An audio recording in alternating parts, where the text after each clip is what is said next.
Electrocast.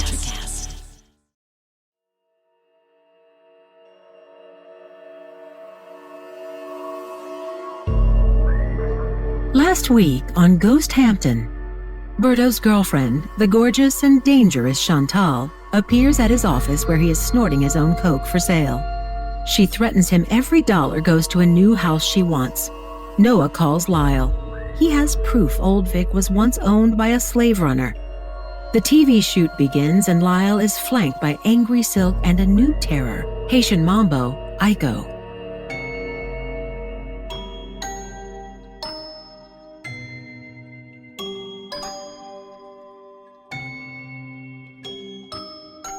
Exterior, Old Vic, evening. Bridgehampton and points east have been Sergeant Frank Barsotti's beat the past few days and nights, except for a handful of stops at the precinct house in Southampton. Standing on the sidewalk of 111 Poplar now, the imposing old house called Old Vic looks oddly delicate to Frank, like a stiff wind could knock it down. Spotlights are now trained on it to ward off marauders and souvenir seekers. Over the years, the Victorians' graffiti had been sloppily painted over in grey by a neighbourhood group, but now that's moot, and new spray-painted messages have blossomed. Most of its detailed gingerbread mouldings have fallen off and rotted or been spirited away, leaving an unadorned shingle-covered skeleton. Up top its roof sags under the weight of the cupola, its broken oculus suggesting a blinded cyclops. Everything about the place tells Big Frank the end is nigh. He dials his cell phone. Frank. Yo.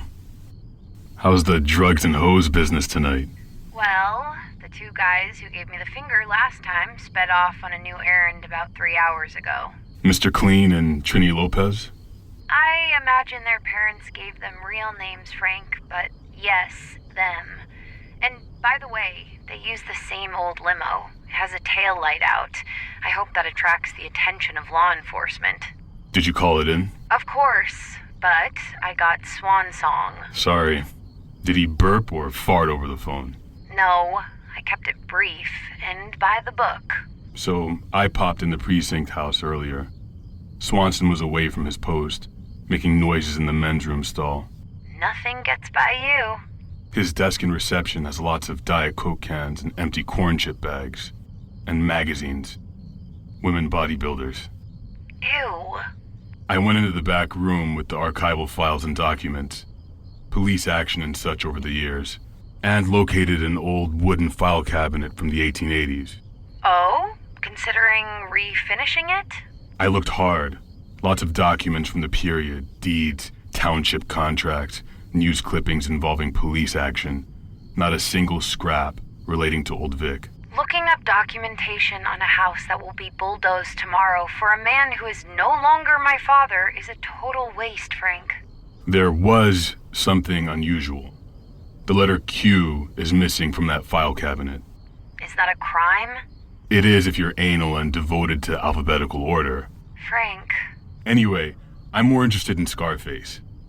Has he emerged from his lair? Not quite, but I did see him. The limo guys left the garage bay door open and I saw him screwing around in there. Doing what? Auto mechanics? Couldn't tell. The overhead fluorescent light keeps blinking. I'm thinking I'll just walk over to him next time he appears for a casual chat. That is so Columbo. You know I wasn't even born yet when that cop show aired. I'm happy to expose you to pop cop culture. And you are the gal who loves Steve McQueen and Bullet. How about Lyle Hall? Has he emerged? The man who would be your father? I figure I'll just watch him on TV later. Georgie Hall goes cold, and Frank can sense it. She extracted a promise from Lyle to never again appear on TV, especially with that woman. But totally disowning her father while dropping multiple F-bombs may have obviated that promise. If Lyle thinks he's free range now, she realizes he could be capable of anything. Sorry. I drove by the Memory Motel earlier. There are big broadcast trucks, including satellite, outside the tap room. Saw Lyle go in, and I saw that priest, Father Mateo something, come out and get in a waiting car. Then 2 young guys, like production assistants, hurried out, clearly looking for him, but he was gone. Georgie remains silent. Frank understands his information is not sitting well. Sorry to be the bearer of bad news. Whatever. Information is information. Right. So let's keep in touch tonight, okay? I get a feeling sometimes, you know? Sure. They both disconnect. Georgie, behind the wheel of a parked surveillance vehicle, reflects on her crazy father, repeatedly insisting that she be careful. Interior taproom TV interview set moments later. Lyle Hall feels free-floating and untethered, like most of his sophomore year decades ago at NYU. He's quite drunk, too. One good thing, Lyle brought his uniform in the Cinderella bag that hid his never-used nightstand pistol. His uniform, navy crewneck sweater over white Oxford cloth button-down with khaki chinos and loafers. No socks. No longer encumbered by cross-your-heart promises to Georgie Hall, he's now in the clutches of his obscure object of desire, ensnared and about to experience the kiss of the Spider-Woman. Not in his cheap motel room, on live TV before much of the civilized world. Now a fleeting memory bobs to the surface of Lyle's turbulent sea of Scotch. Joseph Conrad, of all people, in Lyle's sophomore English course, and his professor repeating the line, "In the destructive element immerse." Lyle feels like a stunt diver high atop a waterfall, about to risk it all. Lyle looks left and right, Silk and this woman, Aiko, and experiences a vivid fantasy. Seeing the 2 women at once fies his old imagination, a fleeting vision of a strenuous ménage à trois in a secluded Caribbean seaside hut, tan legs, exotic sarongs, living on mangoes and rum. That's immediately squelched by an all-too-real premonition. Silk and Aiko ready to excoriate him on national television, and he, the great defender, besotted and defenseless. Then comes the chief reverie spoiler, Josh. People, we are live in 5, that's live, no edits, no going back. Now is your chance to give us your best. Silk sniffs at young Josh's presumptiveness. She is the producer. People, just got word Chilton Gregg won't be here for the shoot. Missed the ferry. A 3-hour tour. Silk shifts to her prefab TV host persona. Lyle, you will do just fine. Just remember, we're all here to give the viewers what they want. What do they want? They want you, Lyle. And they want to know about Jewel and your experiences in Old Vic. Josh here has edited together a video montage of our shared experience inside the old barn. We'll talk about that. That? Shortly before Flo Hendricks died tragically in my arms. You are going to honor her memory, right? Of course. You'll see. Lyle leans towards Silk, the devil he knows, and speaks quietly. How about your new friend here, Aiko? What does she know about this case? Is she up to speed? Aiko is totally up to speed on Old Vic, Jewel, Flo, and you, Lyle. Silk gives a confident nod to Aiko, who responds by sucking her gums, accentuating her glossy lips. Her eyes remind Lyle of Diana Ross's, dark and intelligent, framed by dramatic eyebrows. She glances down at Lyle's glass of scotch, and her nostrils flare. Feeling the pressure, eh, Lyle Hall? Lyle realizes she's going to address him by his full name. He fondles his glass. With only seconds to live air now, Josh begins his dreaded countdown. 5. Then a surprise. 4, 3. Tonight Josh's Ghost Hampton TV title has eerie music accompaniment. The image of Old Vic now features the artwork of Jules' face, colorized dramatically for television. Lyle's visage is gone. It then segues into a photo montage of Flo Hendricks set to a knockoff of Fanfare for the Common Man. Graphics feature her date of birth and date of death yesterday. She was 48. There are a few brief snippets of her delivering paranormal news for Fearcom. Then the video resolves to a nice still portrait of Flo. The music dies and the photo recedes to an over-the-shoulder behind Silk. She now looks appropriately aggrieved. The paranormal world has lost one of its greatest proponents. A woman so very intimate with the world beyond our five senses, so empathic, so attuned to others, both the living and the dead. Our own Florence Hendricks. Josh's camera closes in tight on Silk. Flo has now crossed into that other world. She suffered a tragic cardiac arrest last night while researching the mysteries surrounding Bridgehampton's Old Vic, its haunting phenomena, and the resulting popular uproar that's reverberating across the nation. Camera slowly pulls back from Silk, revealing more of her as she leans in. She continues to command the camera lens, her dark eyes penetrating living rooms everywhere. Fearcom mourns the loss of our extraordinarily talented friend, Flo Hendricks. Now Silk sits bolt upright, all business. But we now have even more work to do. More reporting, more digging into mysterious phenomena. Tonight, we will show you exclusive film footage captured inside Old Vic and a manifestation of pure paranormal evil. And we have more special guests, each with their own expert insights. Our first guest is a Fearcom exclusive, the man who blew open the haunting of Old Vic, exposing it as the defining phantasm of our generation. Ladies and gentlemen, we welcome back the man in whose arms Flo Hendricks breathed her last, Lyle Hall. Silk looks to her right and the camera pulls back to include her guest. Lyle Hall is caught on camera drinking his scotch. He guiltily lowers the glass and gulps down his mouthful. Lyle, thank you so much for joining us again tonight, especially given the trauma you've recently experienced. You're welcome.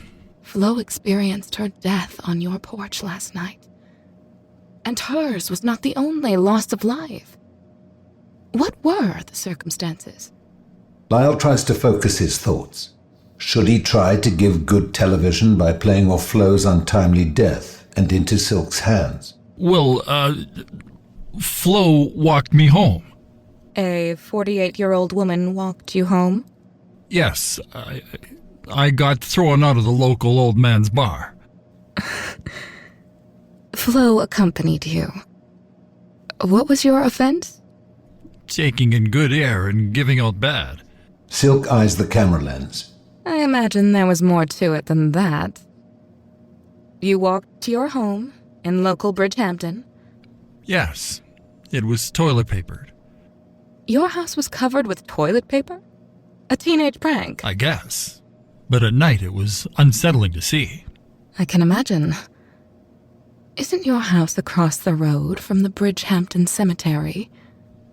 Yes. It was undervalued back when I bought it. Fighting wooziness, he raises his eyebrows. But it's now for sale, TV audience. Lyle, we know your background is in real estate, but things have changed drastically for you. And now, in addition to the loss of Flo, there was the death of another person on your property. Yes, but my asking price is beyond fair. Talk to me about the dead man on your porch. Glenn Stanley. A fine old gent. A Korean War vet. There was a tent city set up around my house. Glenn pitched his army pup tent right on my lawn. You were okay with that? Local law enforcement advised me to just ride it out, rather than go the tear gas route. Good of you. Yeah, but if we had uprooted Glenn Stanley early on, maybe he would not be dead on my porch. Well, can we say that Glenn died doing something he loved? Exploring the paranormal? Yeah, we can. Why exactly did he come up onto your porch? He was delivering a note to me, kind of a thank you note. Glenn was the ad hoc leader of the campers. The campers call themselves the Believers. Glenn was the eldest and the first to pitch a tent. The note was crumpled up in his hand. And there was something else? Yeah, there was a rabid possum. Biggest, ugliest possum I've ever seen. What was the possum doing? Rather not say. There are reports the animal had bitten into the deceased man's body. Lyle obviously isn't going there. Lyle, you grew close with Flo while researching the Old Vic phenomena. Why were you two walking home from a bar at closing time? Because it was closing time. So, Flo, she was a good gal. She was walking me home because she wanted more background for your show. But she was fun to talk to. Well, I hope you two get to communicate again, on a higher plane. Can you share with me your recollections of Flo's last moments? Anything at all? Well, the possum came back onto the porch and bit her ankle. She freaked and fell into my arms on my porch glider. Our combined weight made the glider collapse. It was old. Then I realized she'd stopped breathing. Did you attempt to save her? CPR, perhaps? Well, I attempted to save us from the rabid possum. It was about to jump on us and I stabbed it. Stabbed it? With an umbrella. It ran off and then the police came. Silk exhales and orients herself directly at Josh's camera. We are talking with Lyle Hall of Bridgehampton, New York, about his incredible paranormal experiences. We'll be right back with more from Lyle, and more special guests after this. Cameras stop shooting and everyone exhales. 2 minutes, everyone. Be ready. Exterior Limo Service garage continuous. It's now quite dark out, but the fluorescent overhead in Berto's garage casts some light and some shadows. The shaky 3-foot bulb suffers intermittent outages and provides a weird strobing effect. And there's the proprietor, young Berto Pena.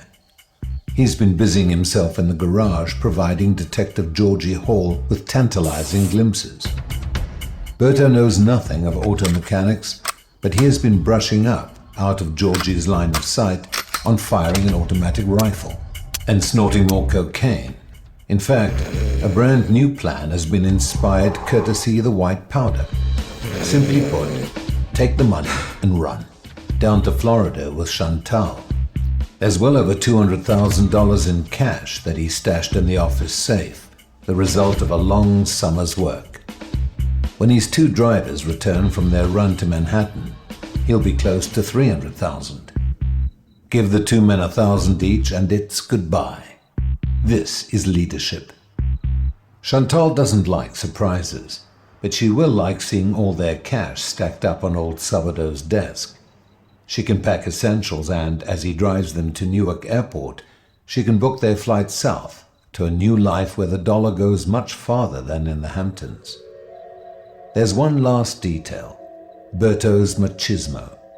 He cannot leave Mundo and Ruben behind thinking he ran from that bitch cop. She must be dealt with. It will require precise timing, nerves of steel, balls of brass, and more cocaine. Chantal will understand completely when she gets back and sees all the money. One unexpected development.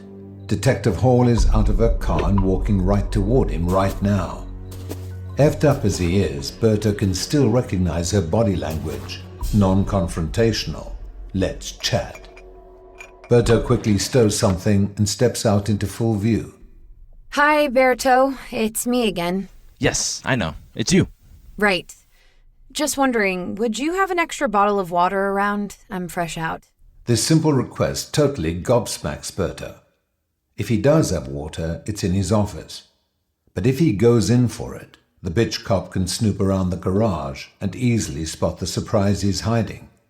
If she follows him into his office, she'll immediately see the money stacked on his desk, cash he was too fidgety to count. Perspiration forms across his brow. Then, a new inspiration. I ran out too. Long hours in the office, I know. But this is a limo company. I'll get one of my drivers to pick up some water for both of us and bring it back here. Oh, lovely. There's an awkward pause, and Berto watches Georgie for any sign of aggression. Your two men will be back soon? No, yes, eventually. But I'll get someone locally to stop at 7-Eleven. You know, Berto, I think one of your limo's taillights is out. No big deal, of course, but they could be stopped and ticketed. Right, they could. I told them to replace that taillight this afternoon. But do they listen? I hear you. Anyway, a bottle of water would be most appreciated. Georgie gives a cheerful wave and walks casually back to her car. Berto speaks into his cell phone overly loud.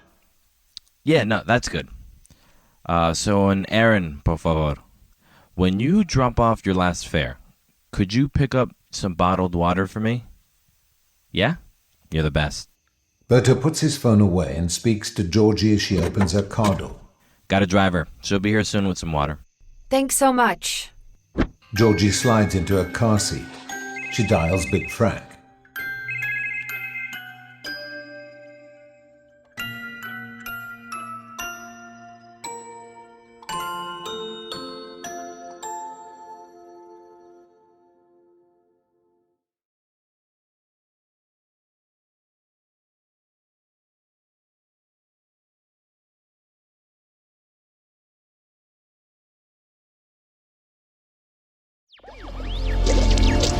Electricast.